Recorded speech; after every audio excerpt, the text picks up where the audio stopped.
Facebook. We're just and welcome YouTube. Today we're going to talk about.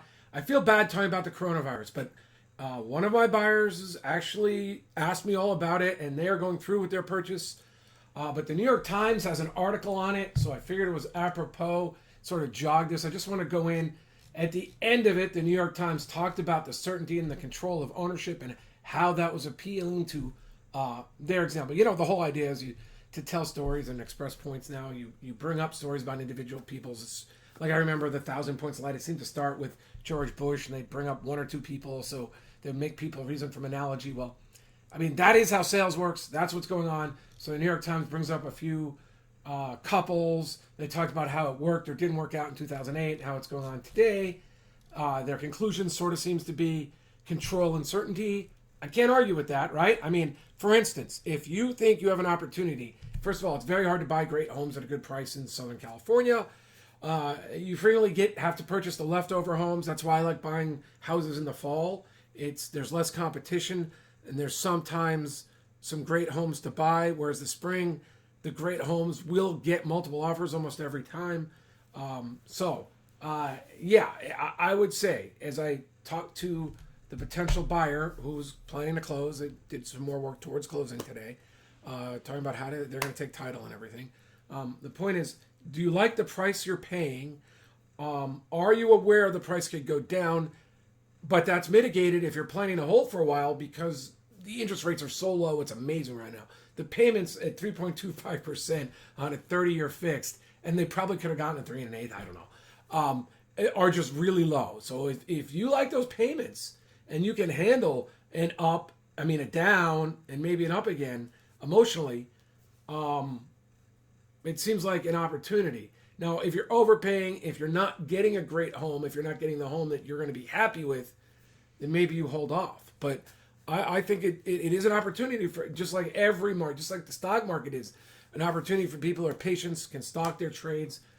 They're happy to purchase. They have a plan B if it's going, like in the stock market, if it's going down, maybe back yourself up with some options. Create a plan, and if you see that house, the payments are awesome. If the banks are going to lend to you, you got to think about it. But you might wind up with a few $100,000 down. Now, how do I think I would purchase homes in Southern California? Because as of just a week ago, there was still not a lot of inventory on the market, and I doubt it's coming on right now. But we'll do further updates on that.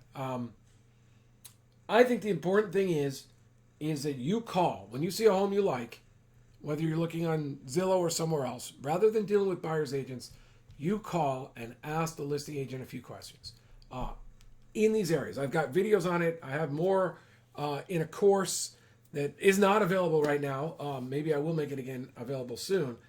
But you want to call the agent. You want to establish a little bit of rapport. Just don't call them up and start firing questions at them. The agent's not even going to know who you are, and it doesn't go as well. I know at least when people are calling me and they don't explain their circumstances to me or who they are, I wonder if they're even the people who are going to go on the net and act like there's a home for rent and try to pretend they're representing a rental property and screw people, because that's one of the things. So I'm always nervous about giving too much information, especially if my people aren't living in the home right now. But anyway, establish a rapport. Say, look, I'm a home buyer.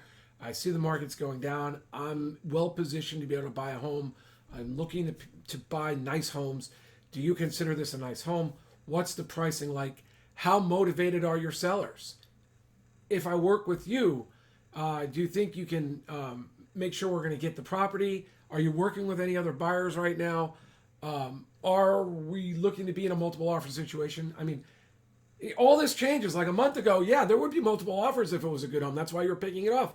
You were going to lose if you were working with a buyer's agent. There was a good chance you'd lose out because that seller's agent would already be working with a few buyers if you waited. If you didn't call right away and try to lock that agent down and getting to support you, I sense that the buying's not going to be as urgent, especially in the $1 million and up homes, because some people who are going to buy homes no longer have the equity that they thought they had. They could be down 20-25% of their equity if they were fully in the market right now, and I'm sure it'll change going forward, but it could be more, a little less. But I think we have all indications that the stock market, we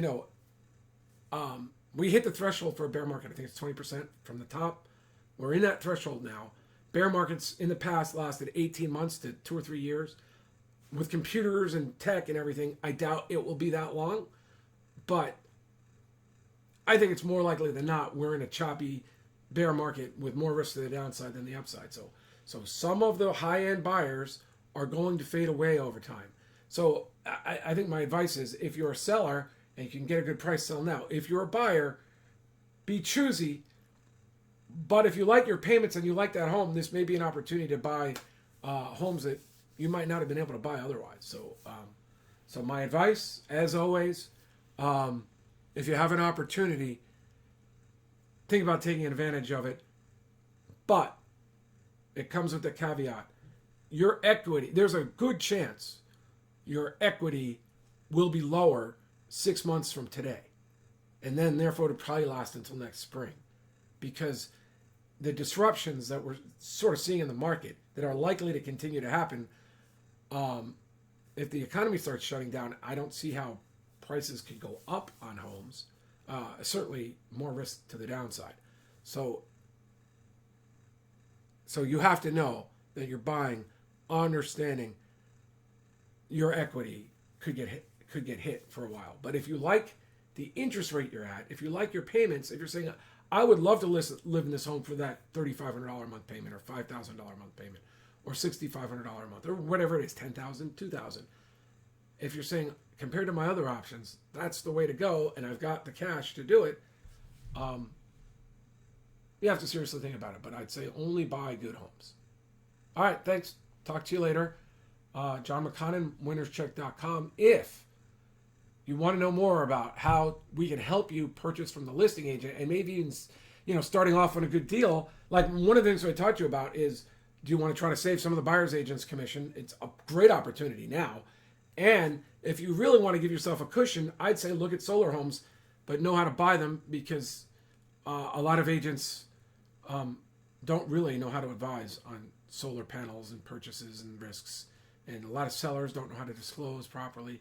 So if you want a little help on that, we can help you figure out how much more a home is worth with solar panels and without. So go to winnerscheck.com and set up a strategy session with me. Thanks. Talk to you later. Bye.